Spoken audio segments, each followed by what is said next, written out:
All right, folks, it's time for another inquiry or whatever I'm going to call this. Yeah, it's a review, but not really a review because my reviews don't do as much. But the funny part is that even though I don't call it a review, it still gets review. Yeah. Anyways, drills and thrills, or thrills and drills, number 10, episode 10. So, what I got to say about this? Well, usually it's the whole hoopla about some things, and I think they toned down the antics of Ben and Ben and Betty. There we go.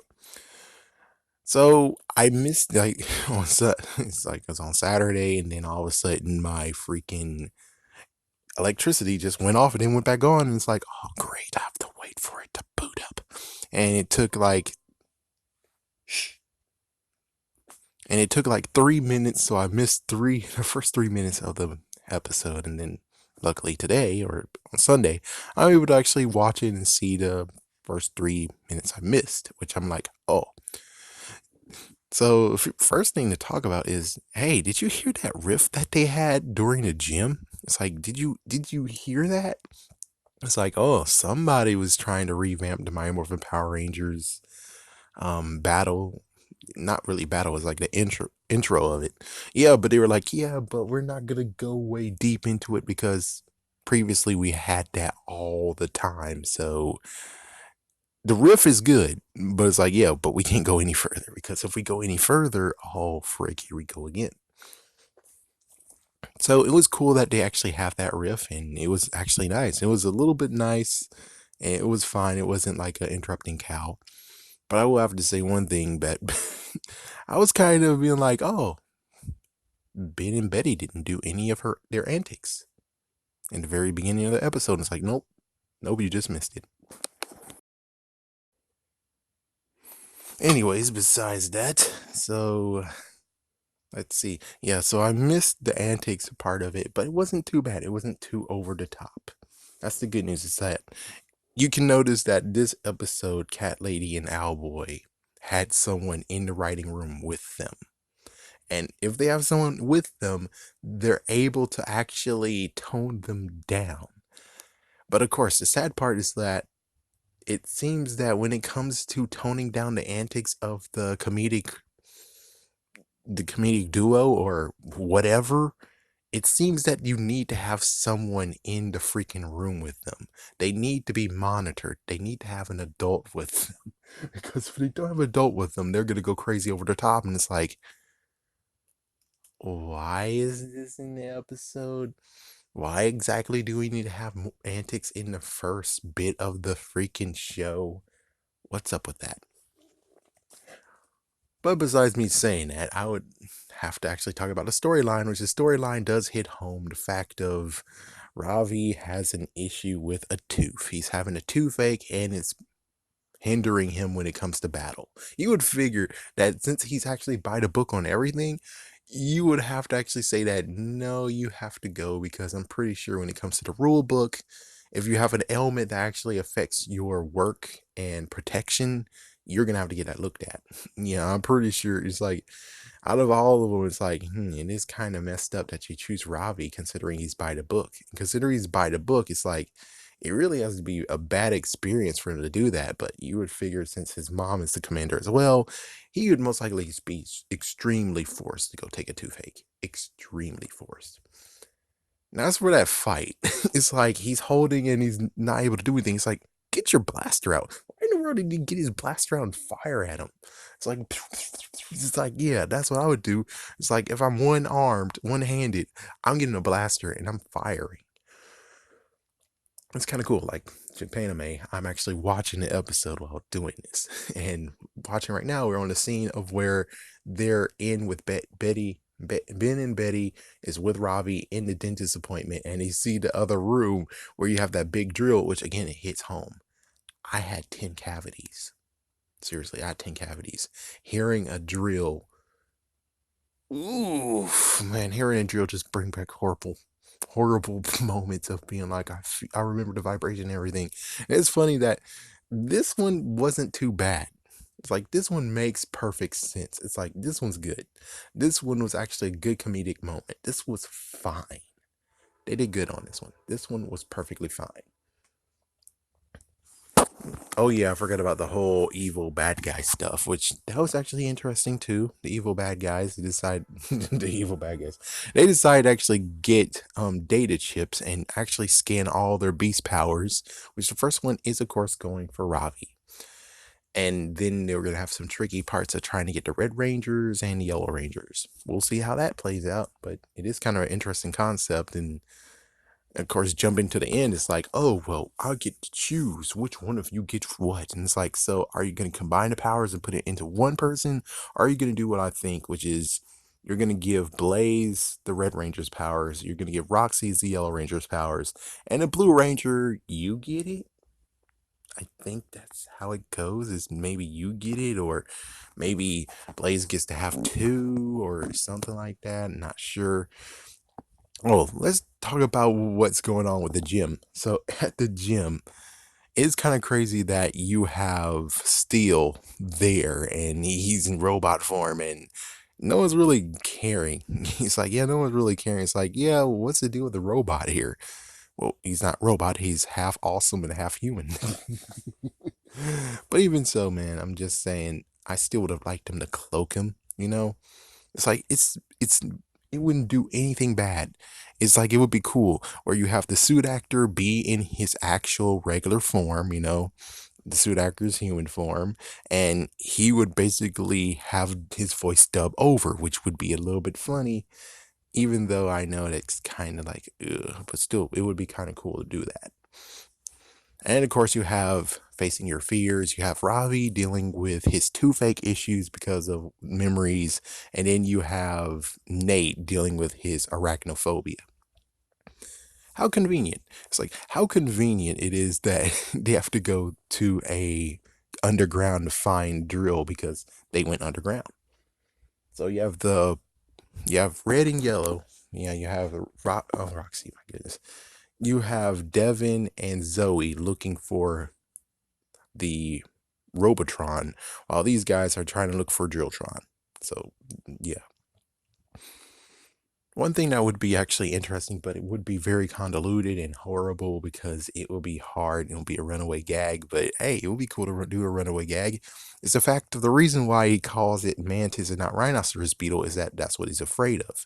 And maybe that's the way he's trying to cope with having a rhinoceros beetle DNA, is that he has to Zord, and that's step one. Maybe instead of having arachnophobia or a spider, you actually have the rhinoceros beetle, and he's freaking out about that. And that's just a thing throughout the whole entire series, is the fact of that gag. And sadly, Hasbro kind of made it horrible. It's kind of like the whole turn the Pink Ranger Zord into purple fiasco. And it's like, my goodness, what exactly was that smart? Who thought of that idea though? Who thought of that? Well, anyways, besides that, besides that thought, besides that talking about that part, so he eventually has to deal with the arachnophobia, which of course it's actually good because, well, the course is not been used, that sewer, whatever it is, it hasn't been used, so it makes sense that spiders are around, that webs are around. So that was a good thought on that process. So let's see. Yeah, then his two fakes takes too much, and eventually they got the power of, they were able to scan the beast power of the Blue Ranger. And well, it's some good moments of where there's just some good old fashioned fighting. Yeah, good fight, and that was, yeah, it was fine. The Blue Ranger had to go against Drilltron. It's kind of like maybe somewhat his fear or whatever. And still, like usual, he has some good moments. So it's like he's a robot. He makes some funny concepts that he doesn't understand. It's like, how exactly? It's like, yeah, how exactly are you writing this character perfectly well? And maybe you guys aren't trying to be funny, and it's like, maybe you guys should try not to be funny and it'll work perfectly fine. It's like, whoever's responsible are Ben and Betty. They both might be responsible, but who knows? Maybe, I don't know. I don't know who exactly we can actually point and be like, Whoever's doing steel, Owlboy, cat lady, I don't know which one it is, but whoever's doing steel, keep doing it because you know how to do. It's like, yeah, and then trying to implement that to Ben and Betty so it doesn't actually go always over the top. And I would love to actually be able to talk about other stuff than just like, oh, you're going over the tub and oh my god. And it's like every single episode we have to talk about Ben and Betty and how like you guys need to tone it down. And when you do tone it down, it's because someone else is in the freaking writing room with you. But we can tell when you guys are all alone because you do over the top stuff. Even though, yeah, the last episode, it wasn't too bad. It was me actually trying to figure out, are you guys by yourselves or did you get curved on it? And it's like, who knows? Maybe the producer was able to actually tell him, hey, calm it down. Turn that level down just a little bit. It's like I had to actually figure out if the Yabba Dabba Doo point was them going crazy, which it was, or, you know, because it was over the top, but it wasn't that bad. It's like, this is the good news, is that they toned it down than what was the barrel rolling out of nowhere, or, hey, look, our bike can fly. And it's like, my goodness, what? What? So yeah, that was cool about everything, and he eventually got into Ravi actually went to the doctor finally, and he got everything fixed. And I think Steel actually did a nice little end remark, which was pretty good. It's like whoever's doing Steel, whoever's doing the funny moments of Steel, you're doing a great job with him. You're doing a great job.